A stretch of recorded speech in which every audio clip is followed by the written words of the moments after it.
ముందుగా ఈనాటి సభా ప్రారంభకులు శ్రీ ఉప్పల్ శ్రీనివాస్ గుప్తా గారికి, ఆయన గతంలో కో కన్వీనర్గా తెలంగాణ కాంగ్రెస్ ప్రచార కమిటీ చైర్మన్గా చేశారు. అలాగే పూర్వ చైర్మన్ తెలంగాణ టూరిజం కార్పొరేషన్ కూడా చేశారు. మరి వాళ్ళు ఇక్కడ రావటం మనందరికీ ఆనందం. చక్కగా మాట్లాడింది కాసేపు అయినా బలి మాట్లాడారు ఆయన. అలాగే ఈనాడు విశిష్ట అతిథి రేలంగి నరసింహరావు గారు. దాసరి నారాయణరావు గారి దగ్గర ఆయన శిష్యుల్లో అందరికంటే సీనియర్ ఎవరు అంటే ఆయనే ఫస్ట్. ఆయన తర్వాత మిగిలిన వాళ్ళందరూ కూడా కొన్ని వందల మంది వచ్చారు ఆయన దగ్గర నుంచి అసిస్టెంట్ డైరెక్టర్ సార్. మా ఇద్దరికి ఉన్న ఆత్మీయత ఏంటంటే, నేను కూడా దాసరి యూనివర్సిటీలో నేను ఒక స్టూడెంట్ని, ఆయన ఒక స్టూడెంటు. అలాగే ఆయన సినిమా చందమామ కదా, చందమామ అనే సినిమా మొట్టమొదటి డైరెక్ట్ చేసే సినిమాలో అందులో నేను హీరో. సో అప్పటి నుంచి ఇప్పటి వరకు కూడా మాకందరికీ ఆత్మీయ సోదరుడు ఆయన.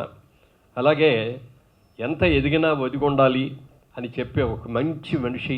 ఎన్టీ రామారావు గారికి, వారి కుటుంబానికి అత్యంత ఆత్మీయుడైనటువంటి ఆ Prasanna Kumar, producers council president. వాళ్ళ ఛాంబర్లో ఏది వచ్చినా కూడా అనుభవంగా మాట్లాడగలిగిన వ్యక్తి ప్రసన్న కుమార్ గారు. వారికి అలాగే గౌరవ అతిథిగా వచ్చిన కొత్త వెంకటేశ్వరరావు గారికి, ఆయన జూబ్లీ హిల్స్లో వాసవి క్లబ్ స్థాపన అధ్యక్షుడు వారు. అలాగే అక్కినే నాగేశ్వరరావు గారి ఫంక్షన్ ఏదైనా జరుగుతోంది అంటే డాక్టర్ కృష్ణకుమార్ గారితో లేకుండా ఒక్క ఫంక్షన్ కూడా జరగదు. ఎందుకంటే కృష్ణకుమార్ గారిని సొంత చెల్లెల్ని చూసినట్టు చూసుకునేవారు ఆయన ఎప్పుడు కూడా. సిస్టర్స్, ఆయనకి సిస్టర్స్ కూడా లేరు కదా, ఈవిడ్ని సిస్టర్గా చూసుకునేవారు. అలా కృష్ణకుమార్ గారికి, ఆకురి సుధాకర్ గారు, ఆయన అన్నీ కూడా మంచి ఫంక్షన్లే చేస్తారు కానీ అందరిలాగా ప్రతి నెల ఒక ఫంక్షన్ చేయాలని అనుకోరు. మంచి సందర్భం చూసుకొని దానికి కావాల్సింది ఎవరిని పిలవాలి, ఎవరిని అందులో సత్కరించాలని డిసైడ్ చేయడం ఆయన చాలా మంచి వ్యక్తి. నన్ను కూడా ఒకసారి తీసుకెళ్ళి చాలా పెద్ద ఫంక్షన్ చేశారు. అందుకని ఆయన ఫంక్షన్కి పిలిస్తే తప్పకుండా వస్తూ ఉంటాను నేను. అలాగే 50 సంవత్సరాలు యువ హీరోగా, 80 సంవత్సరాలు యువ హీరోగా చేసిన అక్కినేని నాగేశ్వరరావు గారికి నిజమైన బర్త్డే ఇది. ఈ బర్త్డే రోజున ఆకురి సుధాకర్ గారిని పిలిచి ఆయన చెప్పారట గతంలో, అందరూ నాది బర్త్డే అంటే సెప్టెంబర్లో చేస్తారు, నువ్వు మాత్రం అలా కదయ్యా, నేను సినిమా నటుడిగా పుట్టినరోజు ఇది, ఈరోజు చెయ్యి అని చెప్పి ఆయన చెప్పటం, ఆ కార్యక్రమాన్ని ఇప్పటికీ కూడా ఆయన ప్రత్యేకంగా చేయటం ఒక ఆనవాయితీ వారికి. అలాగే ఇంతకుముందు అన్నీ కూడా నాగేశ్వరరావు గారి సినిమాల్లో చేసిన సీనియర్ ఆర్టిస్టులకు ఇచ్చుకుంటూ వచ్చారు. ఎప్పుడు సీనియర్ ఆర్టిస్ట్కి వాళ్ళు ఎక్కడ నా గురించి ఏం చెప్పినా వాళ్ళు నాకేమి వచ్చేదేమో లేదు. కానీ ఒక యంగ్స్టర్స్కి, ఒక యంగ్ హీరోకి పిలిచి, ఇదిగో ఇవాళ అక్కినేని నాగేశ్వరరావు గారు అవార్డు నీకు ఇస్తామంటే ఆర్టిస్ట్ ఎంత ఆనందపడతాడు. అంత అక్కినేని నాగేశ్వరరావు గారు అవార్డు నాకు ఇచ్చారంటే అది ఎంత గౌరవంగా ఫీల్ అవుతారు. వరుణ్ సందేశ్ చాలా చాలా అదృష్టవంతురాలు ఆ అవార్డు పుచ్చుకుంటున్నందుకు. ఎందుకంటే చిన్నప్పటి నుంచి కూడా నేను నాగేశ్వరరావు గారి అభిమాని. అక్కినేని నాగేశ్వరరావు గారి సినిమా రిలీజ్ అవుతుంది అంటే అందులో ముఖ్యంగా సావిత్రి గారు హీరోయిన్ అంటే వాళ్ళిద్దరూ ఉన్న కాంబినేషన్ సినిమాలో మొదటి రోజు ఉదయం ఆటకి వెళ్ళి మరి ఆ సినిమా ఆడిన రోజుల్లో 4 సార్లు 3 సార్లు ఆ సినిమా చూసేవాడిని. అంత ఆత్మీయత. అలాగే ఎప్పుడైనా ఒకసారి నాగేశ్వరరావు గారిని కలుసుకోగలనా, ఆయన దగ్గర షేక్ హ్యాండ్ తీసుకోగలనా, ఆయనతో ఫోటో దిగలనా అనుకునేవాడిని. మేము కాలేజీలో చదువుకునేటప్పుడు కృష్ణ గారు నేను కూడా మేము క్లాస్మేట్స్, మేము అందరూ స్టూడెంట్స్. అప్పుడు అక్కినేని నాగేశ్వరరావు గారు వజ్రోత్సవం చేశారు. అప్పుడు 60 సినిమాల ఫంక్షను ఆంధ్రదేశం అంతా ఆయనను పేకెటి శివరాం గారు ఇద్దరు కలిసి చాలా చోట్ల చేస్తే అప్పుడు మా ఏలూరు కాలేజీలో కూడా వెళ్ళటం, ఆ కాలేజీకి ఆయన గెస్ట్గా రావటం జరిగింది. అప్పుడు ప్రతి ఒక్కళ్ళు కూడా ఆయన్ని చూసి షేక్ హ్యాండ్లు వాళ్ళు కోరుకోవటం, ఆయనతో సంతకాలు తీయించుకోవడం, ఆటోగ్రాఫ్లు ఇవన్నీ చేస్తున్నప్పుడు కృష్ణ గారికి అప్పుడు అబ్బా సినిమా యాక్టర్ అయితే ఇంత క్రేజ్ ఉంటుందా, నేను కూడా ఎందుకు సినిమా యాక్టర్ కావాలనేటటువంటి ఫస్ట్ కోరిక నాంది జరిగింది కృష్ణ గారికి అప్పుడే. అలాగే నేను వెళ్ళి అప్పుడు దూసుకొని వెళ్తాం, నాకు చేతరాదు. నా దగ్గరికి వస్తే షేక్ హ్యాండ్ ఇద్దామని అనుకున్నాం. మొత్తానికి వెళ్ళిపోయేటప్పుడు అట్లా వస్తే నమస్కారం పెడితే షేక్ హ్యాండ్ ఇచ్చారు ఆయన. అబ్బా అనుకున్నా చాలు చూసి. అలాంటి నేను అక్కినేని నాగేశ్వరరావు గారి సినిమాల్లో యాక్ట్ చేయగలగడం, ఆయనతో కలిసి నటించడం, ఆయనకి ఎంతో ప్రీతిపాత్రుడైన నటుడుగా నేను ఉండగలగటం నా అదృష్టం, నా పూర్వజన్మ సుకృతం అనుకుంటాను. చాలా సందర్భాల్లో నాగేశ్వరరావు గారు ఎన్ని రకాలుగా నాకు హెల్ప్ చేశారో చెప్పడానికి లేదు. ముఖ్యంగా అన్నపూర్ణ స్టూడియోస్ బ్యానర్తో అంతకుముందు కూడా అన్నపూర్ణ పిక్చర్స్ బ్యానర్స్తో ఉండేది. తర్వాత అన్నపూర్ణ స్టూడియోస్ బ్యానర్ పెట్టి అక్కినేని అన్నపూర్ణ గారు సమర్పించు అన్నపూర్ణ స్టూడియోస్ సినిమా అని మొదలుపెట్టినప్పుడు ఎవరైనా సరే ఆయన సొంత సంస్థ కాబట్టి ఆయనే హీరోగా నటించడం అనేది న్యాయం. ఆయన దాసర్ గారి డైరెక్షన్లో ఆ సినిమాలో హీరోగా నన్ను బుక్ చేశారు, జయసుధ గారిని నన్ను. నాకు ఆశ్చర్యం వేసి ఇదేంటి మీ స్టూడియో పెడుతూ తీసిన మొదటి చిత్రం అని చెప్పి ఆయన దగ్గరికి వెళ్ళి అడిగా, సార్ మీరు హీరోగా అయ్యకుండా నాకు ఇస్తున్నారు ఏమిటి సార్ అని అడిగితే, ఈ క్యారెక్టర్కి నాకంటే నువ్వే సూటబుల్, నా ఇమేజ్ ఆ క్యారెక్టర్కి ఎక్కువైపోద్ది, నీ ఇమేజ్ కరెక్ట్గా సరిపోతుంది అని చెప్పి ఆ రోజున హీరోగా ఇవ్వటమే కాకుండా అన్నపూర్ణ స్టూడియోస్లో అక్కినేని నాగేశ్వరరావు గారి గెస్ట్ ఒకటి ఉంటుంది బంగాళా, మీకు అందరికి కూడా తెలుసు కదా, అది ఎవ్వరికీ ఇచ్చేవారు కదా, ఆయన ఒక్కరే ఉండేవారు. ఆ సినిమా షూటింగ్ అప్పుడు ఆయన చెప్పారు, మురళీమోహన్ ఇంతవరకు నా గెస్ట్ హౌస్ నాకు బంగాళాని ఎవరికి ఇవ్వలేదు, నీకు ఇస్తున్నా, నేను ఎంత పవిత్రంగా చూసుకుంటున్నాను నువ్వు కూడా అంత పవిత్రంగా చూసుకోవాలి, తెలుసు కదా, ప్యాకాట్లు కానీ ఇంకొక కార్యక్రమాలు కానీ ఏమి జరగకూడదు, నాకు మీకంటే పవిత్రంగా చూసుకుంటాను సార్ డెఫినెట్గా అని చెప్పి ఆ సినిమాలో నటించడం ఛాన్స్. కళ్యాణి ఎంత హిట్ అయిందో, ఆ పాటలు ఇప్పుడు కూడా ఏ కార్యక్రమం జరిగినా కళ్యాణి పాటలు లేకుండా ఉండదు. అలాంటి అవకాశం నాకు ఇచ్చింది కూడా అక్కినేని నాగేశ్వరరావు గారు. అలాగే ఇందాక పెద్దలు చెప్పినట్టుగా అక్కినేని నాగేశ్వరరావు గారికి సినిమా ఇండస్ట్రీని ఎలా కాపాడుకోవాలి, మన నిర్మాతలను ఎలా కాపాడుకోవాలి అనే దానిలో చాలా తెలివైన. ఒకసారి ఎన్టీ రామారావు గారు అప్పుడు ఆ రోజుల్లో ఎన్టీఆర్ ఫ్యాన్స్ నాగేశ్వరరావు గారి ఫ్యాన్స్ అని ఒకరు వాళ్ళ పోస్ట్ మీద ఒకరు పేట కొట్టుకోవటాలు, వీళ్ళు వాళ్ళు కొట్టుకోవటాలు ఇలాంటివి జరిగేది. అది ఫ్యాన్స్ వరకే పరిమితం తప్ప వీళ్ళిద్దరికి కాదు. బ్రదర్ మన ఇద్దరం ఒకసారి కలుసుకోవాలి, మనం మాట్లాడుకుందాం అని అంటే ఇద్దరు కలిసి ఒక మీటింగ్ పెట్టుకున్నారు. ఆ మీటింగ్లో ఇద్దరు కలిసి అడిగేది అనుకున్నది ఏంటంటే, మన సినిమా ఇండస్ట్రీ తెలుగు సినిమా అంటే ఓన్లీ ఆంధ్రప్రదేశ్, అప్పుడు విభజన జరగని ఆంధ్రప్రదేశ్, ఒక్క ఆంధ్రప్రదేశ్లో తప్ప మన తెలుగు సినిమా ఎక్కడ ఆడదు. చెన్నై ఉందంటే తమిళనాడులో చాలామంది తెలుగు వాళ్ళు ఉన్నా కూడా అక్కడ శానిటైజ్ చేసి మన తెలుగు సినిమా ఆడకుండా చేశారు. ఇంకెక్కడ ఆడదు, ఒరిస్సాలో కొద్దిగా ఆడుతుంది, నార్త్ ఇండియాలో కొంచెం ఆడుతుంది, 25,000 30,000 కొనుక్కునేవారు రైస్. ఇది తప్ప మనకు ఆదాయం లేదు. నిర్మాత మనకి pay master, is the boss. ఇందాక మీరు చెప్పినట్టుగా ఆయన మనకు జీతం ఇచ్చే నాయకుడు, మనం ఆయన దగ్గర పనిచేస్తున్న నౌకరు అని వాళ్ళు అనుకొని మన ఇద్దరం తెలుగు సినిమా ఇండస్ట్రీని బతికించుకోవాలి అంటే నువ్వు నేను పోటీపడి రెమ్యూనరేషన్ పెంచుకుంటూ పోతే మన వెనక వచ్చే హీరోయిన్లు వాళ్ళు పెంచుతారు, ఆ తర్వాత వచ్చే క్యారెక్టర్ ఆర్టిస్టులు పెంచుతారు, కమెడియన్లు పెంచుతారు, ప్రతి ఒక్కళ్ళు పెంచుతారు. సినిమా ఎక్కడికో వెళ్ళిపోద్ది ఖర్చు. నిర్మాత బతకందే మన ఇండస్ట్రీ లేదు.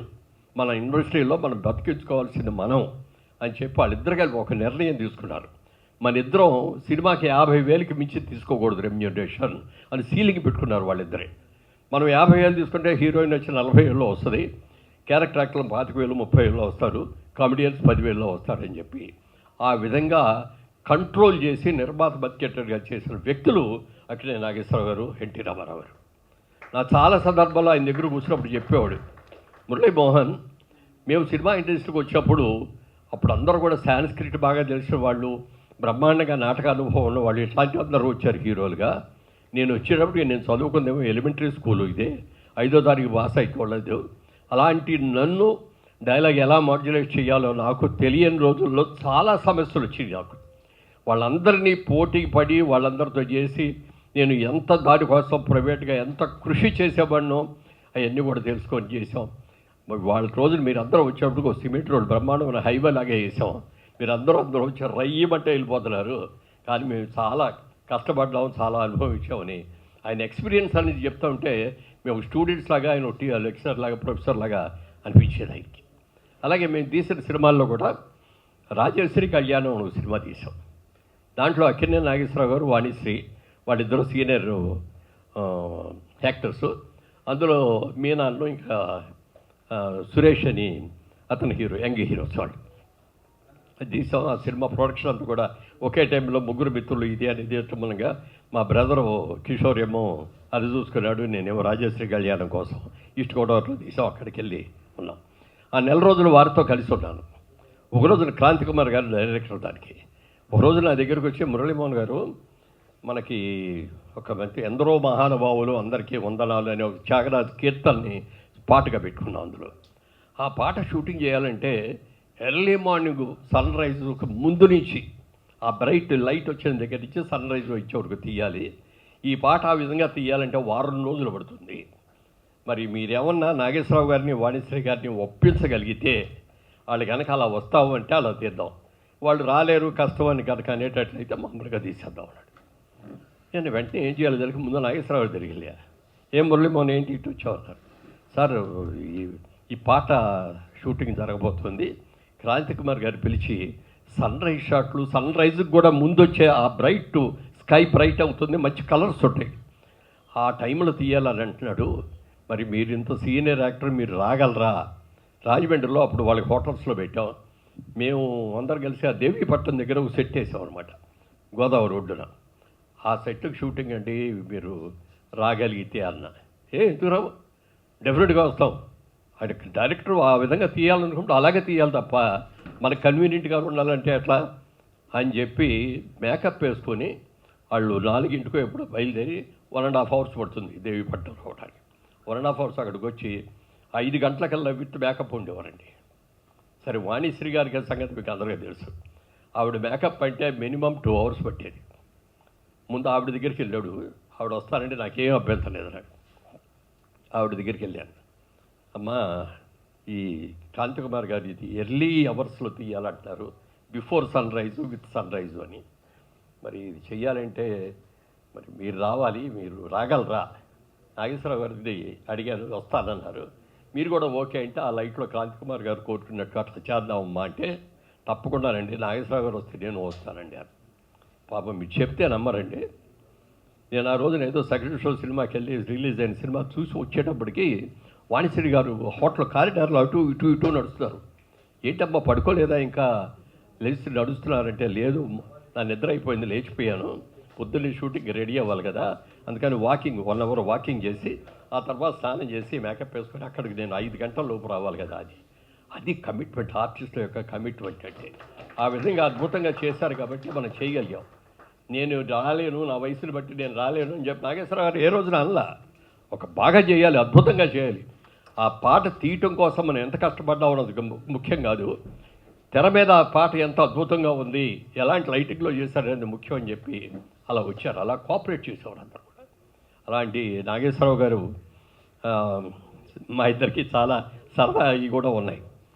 ఓ రోజున అడిగారు నాగేశ్వరరావు గారు, మురళీమోహన్ నువ్వు ఈవినింగ్ ఏం తీసుకుంటావు ఉంటావు అన్నారు. సార్ నేనేం తీసుకోనంటే భోజనం చేసి పడుకుంటానంటే. నిద్ర పడుతుందా బాగా అన్నాడు. పడుతుందండి, పడుకోగానే 5 నిమిషాల్లో నిద్ర పట్టేస్తుంది అన్న. అలా కాదయ్యా, ఇప్పుడు ఈ వయసు 60 దాటింది కదా అన్నాడు. దాటింది సార్ అన్న. 60 దాటిన తర్వాత కొంచెం నర్వ్స్ అన్ని వీక్ అయిపోతాయ్యా, ఈ నర్వ్స్ని యాక్టివైజ్ చేయాలంటే ఏదో ఒక డ్రింక్, ఎక్కువ కాకుండా ఒక మంచి డ్రింక్స్, నాటు సార్ లాంటివి కాకుండా ఒక మంచి బ్రాండీ, కోనియాక్ లాంటి బ్రాండీ తెప్పించుకొని రోజు ఒక పెగ్ కానీ మ్యాక్సిమం 2 పెగ్స్ దాటొద్దు అన్నారు ఆయన. సరే నాగేశ్వరరావు గారు చెప్పారు, అందులో నా ఆరాధ్య దైవం, నా అభిమాన నాయకుడు, మనం పాటించబోదు ఎట్లా అని ఇంటికి వెళ్ళిన తర్వాత వైన్తో స్టార్ట్ చేద్దాంలే, మరి బ్రాండీతో ఎందుకని వైన్తో స్టార్ట్ చేశాను. సరే కొనుక్కున్నా. ఇంట్లోకి వెళ్ళిన తర్వాత రాత్రి ఇంటికి వెళ్ళి షూటింగ్ నుంచి వచ్చేటప్పటికి 8:30-9 అయ్యేది. ఇంటికి వచ్చి స్నానం చేసి అప్పుడు బాటిల్ ఓపెన్ చేసి అది తాగితే ఏం గటగట తాగేది కాదు కదా, సిప్ చేసుకుంటూ తాగాలి.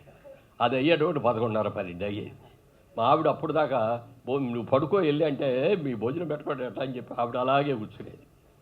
ఇవన్నీ చూసిన తర్వాత అనిపించి ఇది తాగాలా, ఇదంత అవసరమా, దీనికోసం ఎంతసేపు వెయిట్ చేయాలా, పల్లె నాళ్ళకైతే ఓకే, మనం ఇంత బిజీగా ఉండి కూడా మనం ఏమిటి అని చెప్పి నా వల్ల కాక నేను ఇలా ఒక 20 రోజులు నెల రోజుల తర్వాత అడిగారు, ఏం మురళీమోహన్ తీసుకుంటున్నావా అన్నాడు.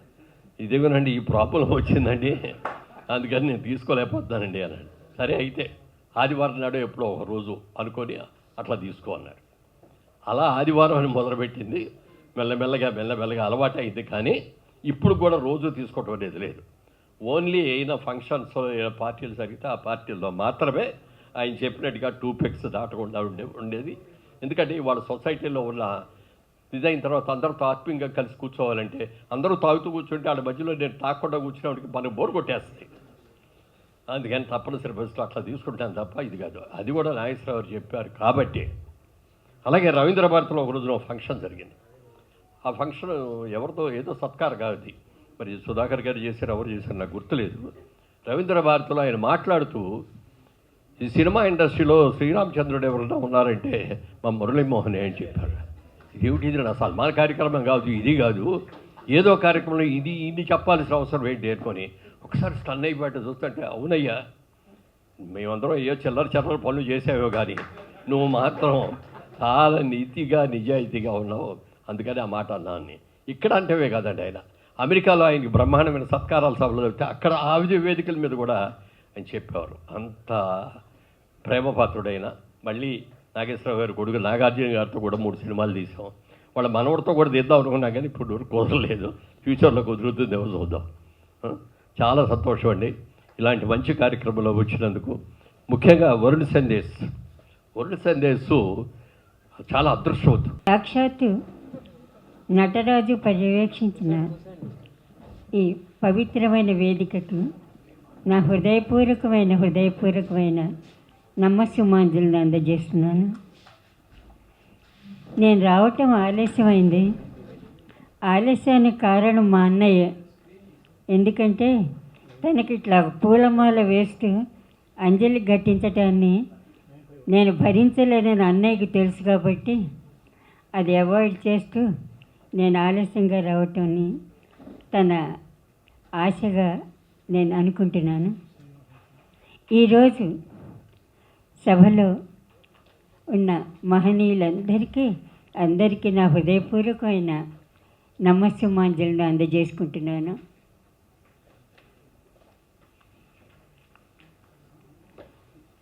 మా సోదరులు మురళీమోహన్ గారు సారీ అమ్మ వెడుతున్నాను పని ఉందని వెళ్ళారు. అన్నయ్యకి ఆయనకి ఎంతో ఆత్మీయ అనుబంధం ఉంది, ఆ సంగతి అందరికీ తెలుసు. తర్వాత విశిష్ట అతిథిగా వచ్చిన మా రేలంగి నరసింహారావు గారు అనలేను, ఎందుకంటే ఆయన నాలో అమ్మనే చూసుకుంటారు. నన్ను ఎప్పుడు చూసినా అమ్మ అమ్మ అమ్మ అని పలకరిస్తారు. నా ఆత్మీయ పుత్రుడైన మా రేలంగి నరసింహారావు గారికి నా హృదయపూర్వకమైన ఆశీస్సులను అందజేసుకుంటున్నాను. నేను ఎప్పుడు ఫోన్ చేసినా కూడా నా పుత్రుడిగానే నేను సంబోధిస్తాను. ఈ రోజున అన్నయ్య ఫంక్షన్కి వచ్చి అన్నయ్య ఆశీస్సులను అందుకుంటున్నందుకు నా ప్రియమైన పుత్రునికి నా హృదయపూర్వకమైన ఆశీస్సులను అందజేసుకుంటున్నాను. సభాధ్యక్షులు పూజ్యులు ప్రసన్న కుమార్ గారికి, ఆత్మీయులు శ్రీ కొత్త వెంకటేశ్వరరావు గారికి, అందరికీ నా హృదయపూర్వకమైన నమస్సుమాంజలులు.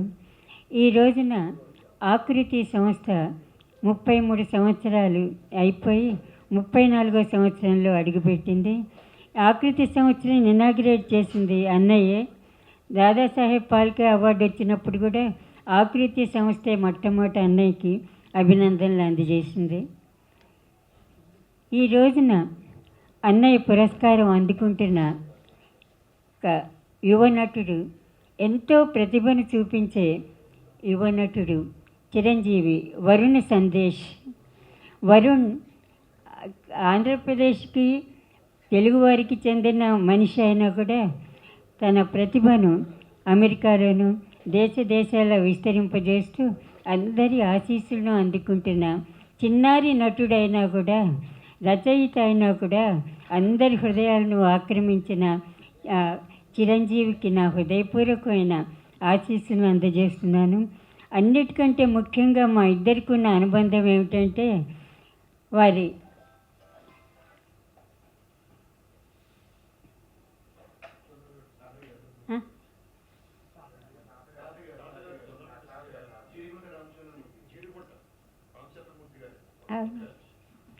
అది సడన్గా ఆత్మీయత ఎక్కువైతే మాటలు కరువు. జీడిగుంట రామచంద్రమూర్తి గారికి నాకు ఉన్న ఆత్మీయత అనుబంధం మాటలతో చెప్పలేంది. సాహితీపరంగా మేము ఎంతో సన్నిహితులం, కుటుంబ పరంగా కూడా ఎంతో సన్నిహితులం. మేము ఎప్పుడు కూర్చున్నా కూడా వరుణ్ అంటే రామచంద్రమూర్తి గారికి ఎంత ప్రాణమో తెలుసు. ఎప్పుడు తన గురించే మాట్లాడుతూ ఉంటారు. ఒకసారి అన్నయ్య దగ్గర మాట్లాడుతూ హ్యాపీ డేస్ గురించి చెప్తుంటే అన్నయ్య చాలా హ్యాపీగా ఫీల్ అయ్యి మా వరుణ్కి నా ఆశీస్సులు అందించండి రామచంద్రరావు గారు అన్నారు. ఆ ఆశీస్సులు ఈ రకంగా ఈ వేదిక మీద మా వరుణ్ అందుకోవటం నిజంగా ఎంతో గర్వంగా ఉంది. అన్నయ్య స్థాయికి రావాలని నేను హృదయపూర్వకంగా ఆకాంక్షిస్తున్నాను. ఇక అన్నయ్య పరంగా చెప్పాలంటే సముద్రం ముందు కూర్చుని ఒక చిన్న చెంచా అందించి ఆ నీటిని తోడమంటే ఎట్లా ఉంటుందో నా పరిస్థితి కూడా అట్లాగే ఉంటుంది.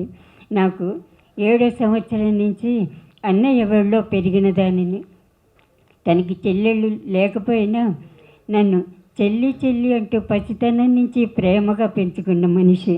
నేను తెనాలిలో ఉన్నా, తెనాలి గవర్నమెంట్ హాస్పిటల్లో ఉన్నా, కాకినాడ గవర్నమెంట్ హాస్పిటల్లో ఉన్నా, ఎక్కడ ఉన్నా కూడా పొద్దున్నే ఫోన్ వచ్చేది, అమ్మా నేను సెట్ మీదకి వెళ్తున్నాను, అన్నయ్య పాత్ర వేస్తున్నాను, ఒక్కసారి అన్నయ్య అని పిలవ్వా, నాకు ఇన్స్పిరేషన్ వస్తుంది అంటే ఓకే అన్నయ్య అనేదాన్ని. ఓకే అని అన్నయ్య ఫోన్ పెట్టేసేవాడు అనమాట. అంతటి అనుబంధం అనమాట మాది. తర్వాత ఈ 80వ సంవత్సరం ప్రత్యేకత ఏమిటంటే, అన్నయ్య సినీ రంగ ప్రవేశం చేసిన ప్రత్యేకత గురించి చెప్పాలంటే నేను రాసిన గ్రంథం గురించి చెప్పి తీరాలి. అది అన్నయ్య ఇంటికి చాలామంది వస్తూ ఉంటారు, అభిమానులు వాళ్ళందరూ వస్తూ ఒకసారి అన్నారు, నాగేశ్వరరావు గారు మీకు కమ్మవాళ్ళంటే అభిమానంట కదా, బాగా బ్రాహ్మణులంటే ఇష్టం లేదట కదా అంటే నేను అక్కడే ఉన్నా. అంటే అన్నయ్య కళ్ళు గిరగిర అని చెప్తుంటే అందరు మొహాలు ఇట్లా పెట్టుకుని వెళ్ళిపోయారనమాట.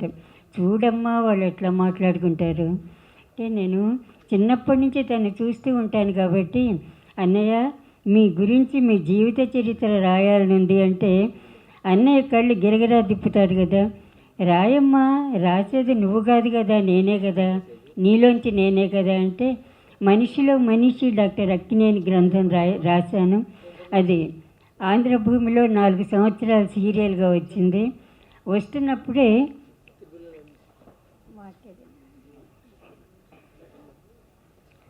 సారీ, ఇప్పుడు నేను డాక్టర్ని కాదు, పేషెంట్.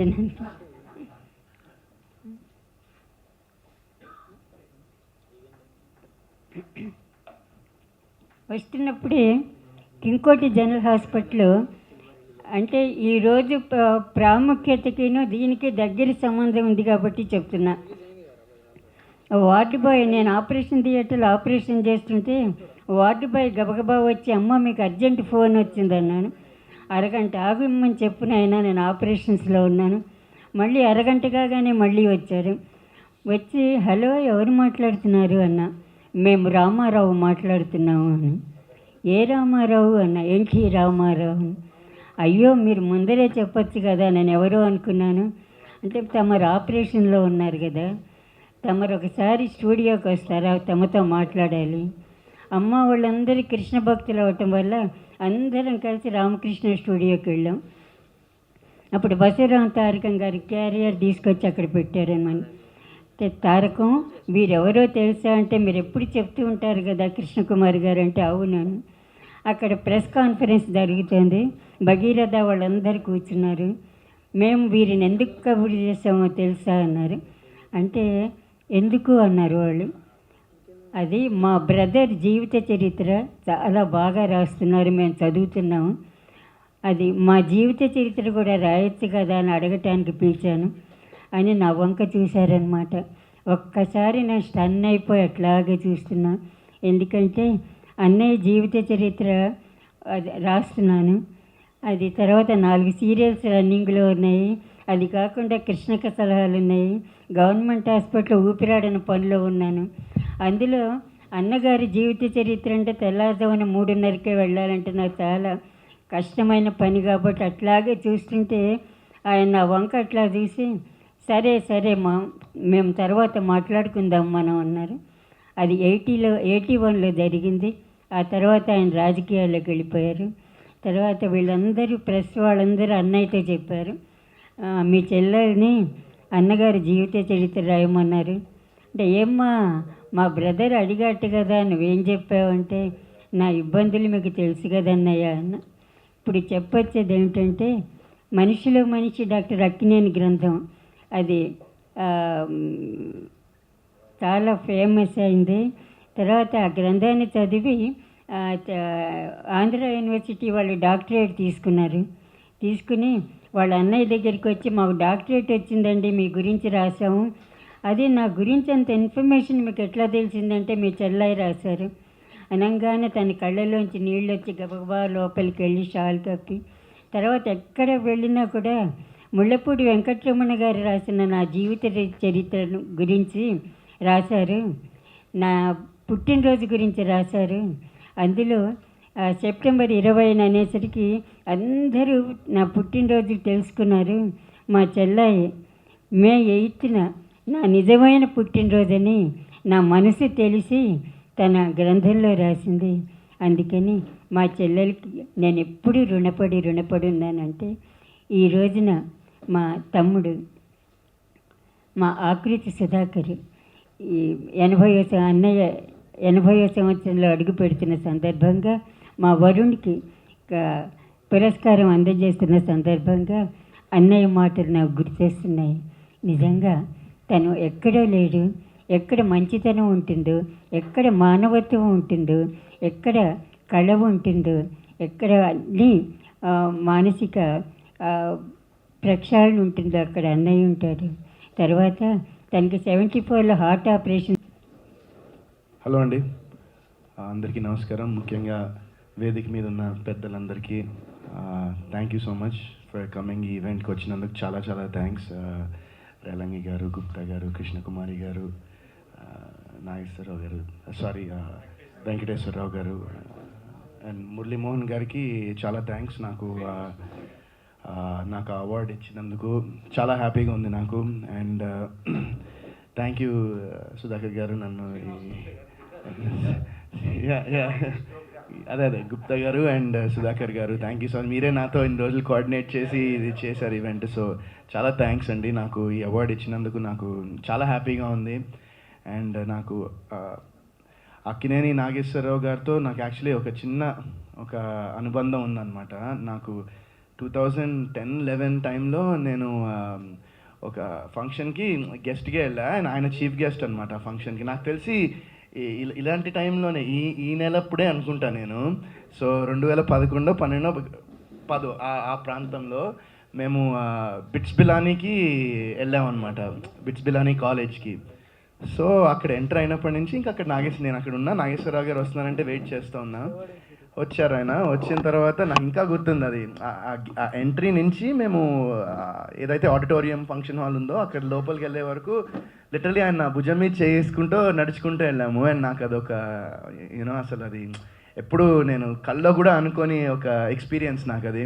అండ్ మా తాతగారు కూడా మీకు కొంతమంది తెలిసి ఉండొచ్చు, ఆల్ ఇండియా రేడియో స్టేషన్లో ఆల్మోస్ట్ ఒక మోర్ దెన్ 25 సంవత్సరాలు పనిచేయడం జరిగింది ఆయన. అండ్ ఆయనకు కూడా నాగేశ్వరరావు గారు పరిచయం ఉంది బాగా.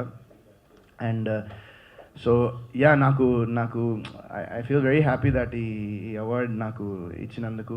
అండ్ డెఫినెట్గా మీరు అందరూ అన్నట్టు ఒక బాధ్యతగా దాన్ని తీసుకుని ముందుగా ఖచ్చితంగా మంచి కాంటెంట్ అండ్ మంచి సినిమాతో అందరి ముందు రావాలని నేను 100% ప్రయత్నిస్తున్నాను. అండ్ సో అలాగే మా సినిమా నింద ఈ నెల 21న విడుదలవుతుంది. సో తప్పకుండా ఈ సినిమా మీరందరూ చూడాలని నేను మనస్ఫూర్తిగా కోరుకుంటున్నా. అలాగే తప్పకుండా ఈ సినిమా మీకు నచ్చుతుందని కూడా నేను అనుకుంటున్నాను. సో ఈ నెల 21న మీరు సినిమా చూసి మమ్మల్ని ఎంకరేజ్ చేసి సపోర్ట్ చేస్తారని నేను కోరుకుంటూ సెలవు తీసుకుంటున్నా. Thank you so much. All the best.